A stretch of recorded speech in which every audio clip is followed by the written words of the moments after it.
اور اس سے ہمیں ایک چیز یہاں یہ سمجھنی چاہیے کہ دیکھیں بڑوں کے لیے جو احترام کے طور پہ جو نام لیے جاتے ہیں اس کا رواج بہت پہلے سے ہے، اور حضور علیہ الصلوۃ والسلام نے اس کی تعلیم اور ترغیب امت کو دی ہے کہ بڑے کو جب آپ پکاریں تو اس کا احترام کے ساتھ نام لیں، چاہے وہ آپ کا والد ہے، چاہے آپ کا بڑا بھائی ہے، چاہے وہ آپ کا چچا ہے، چاہے وہ آپ کا ماموں ہے۔ اگر آپ اپنے ماموں کو نام لے کر پکاریں گے یا اپنے بڑے بھائی کو نام لے کر پکاریں گے، بعض والدین ان چیزوں کی طرف توجہ نہیں دیتے۔ چھوٹا بھائی ہے، وہ بڑے بھائی کو نام لے رہا ہے، وہ اپنے بڑے بھائی کو نام لے رہا ہے، وہ اس سے بڑے بھائی کو نام لے رہا ہے، کہتے ہیں اس میں کیا ہے، کوئی ایسی بات تو نہیں ہے، یہ اسلامی آداب کے خلاف ہے۔ آپ اپنے بڑے بھائی کو بھائی جان بول دیں، جو آپ کی زبان میں کوئی بھی احترام کا اکرام کا لفظ ہے وہ بولیں، اپنے بڑے بھائی کو نام نہ لیں۔ اسی طرح بڑی بہن ہے، اس کے لیے کوئی نام ادب والا، اور اس کا ہمیں ثبوت کہاں سے ملتا ہے؟ حضور علیہ الصلوۃ والسلام اپنی ازواج مطہرات کو نام سے نہیں پکارتے تھے، محبت کی وجہ سے۔ اب یہ دکھنے میں کتنی معمولی سی بات لگتی ہے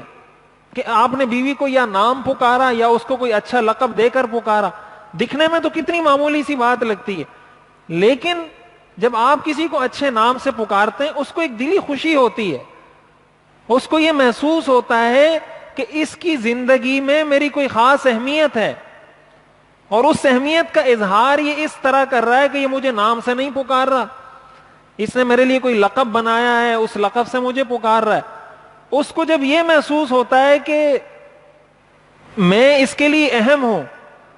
تو پھر وہ بہت ساری چیزوں میں آپ سے کمپرومائز بھی کر لے گی۔ آپ کی بیوی کہیں کوئی مشکل بھی آ جائے گی، کوئی آپ غلط کام بھی کر لیں گے، کوئی ایسی اس کو تکلیف بھی پہنچا دیں گے تو وہ اس کو معاف کر دے گی۔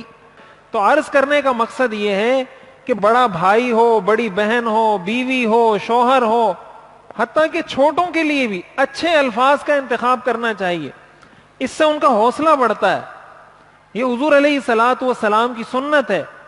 کہ جب آپ کے پاس کوئی ایسا شخص آتا تھا جس کا نام اچھا نہیں ہوتا تھا، یعنی اس کا مفہوم اور اس کا معنی نام کا اچھا نہیں ہوتا تھا،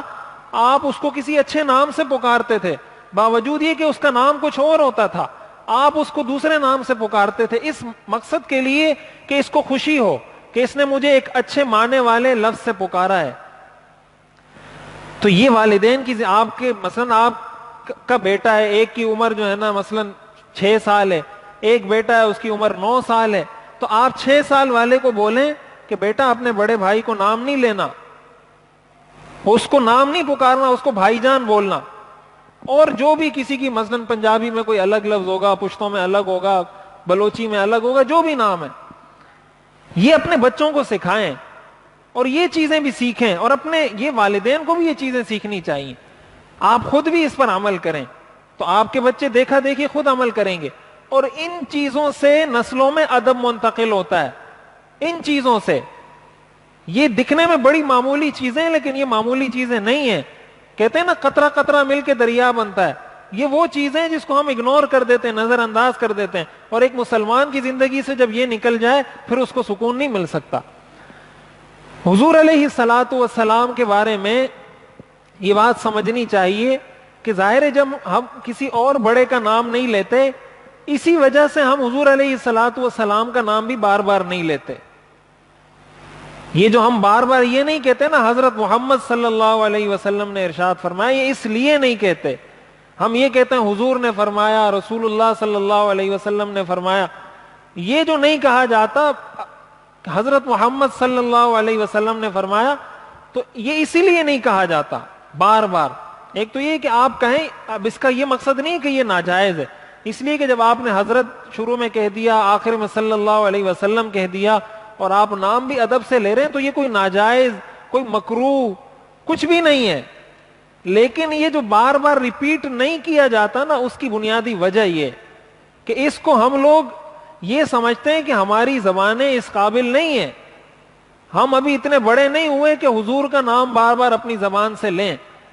ہم اس کو حضور علیہ الصلوۃ والسلام کی شان کے منافی سمجھتے ہیں۔ اس لیے حضور علیہ الصلوۃ والسلام کے لیے رسول اللہ، سرور دو عالم، سرور کائنات، جیسے حضور کا لفظ ہے، یہ الفاظ استعمال کیے جاتے ہیں۔ اس میں کسی کا ذوق مختلف ہو سکتا ہے. میرے عرض کرنے کا مقصد یہ نہیں ہے کہ اگر کوئی یہ لفظ استعمال کر رہا ہے تو وہ یا بے ادبی کر رہا ہے یا گستاخی کر رہا ہے, ایسی کوئی بات نہیں ہے. اس میں کسی کا ذوق, اس کا مزاج دوسرے سے مختلف ہے. ہو سکتا ہے کوئی اس لیے نام لیتا ہو کہ اس کو یہ نام لینے میں مزہ آتا ہو, اس پہ اس چیز کا غلبہ ہوگا کہ نہیں یہ میرے محبوب ہے, میں ان کا نام لوں گا بار بار, اور کسی پر اس چیز کا غلبہ ہو کہ نہیں یہ بے ادبی نہ ہو جائے, ہو سکتا ہے وہ اس وجہ سے نہ لیتا ہو. لیکن بہرحال علماء نے یہ بات لکھی ہے کہ زیادہ سے زیادہ صحابہ کرام بھی کبھی بھی حضور علیہ الصلوۃ والسلام کو محمد کہہ کر نہیں پکارتے تھے, یا رسول اللہ کہہ کر پکارتے تھے, یا اور حضور علیہ الصلوۃ والسلام کی کنیت سے یا کسی اچھے لقب سے پکارا کرتے تھے. کبھی بھی محمد نام لے کر نہیں پکارا کرتے تھے. تو اسی لیے یہ جو لکھا ہوتا ہے نا یا اللہ اور یا محمد, اسی لیے علماء نے لکھا ہے کہ جب صحابہ نے حضور کو یا محمد کہہ کر نہیں پکارا تو آپ کون ہوتے ہیں حضور کو یا محمد کہنے والے؟ آپ اپنے ابو کو نام لے کے کہہ سکتے ہیں کہ حاجی عبدالستار صاحب ادھر آؤ, کہ حاجی عبدالستار صاحب یہ کام ہے. جب اپنے ابو کو نہیں کہہ سکتے تو پھر حضور کو کیسے کہہ رہے ہیں یا محمد؟ اس لیے اس چیز کو سمجھنا چاہیے, یہ بے ادبی ہے, یہ ادب کے خلاف ہے حضور کو اس طریقے سے پکارنا. تو یہ تو حضور علیہ الصلوۃ والسلام کے نام سے متعلق چند اہم باتیں تھیں جو ہمیں سمجھنی چاہیے.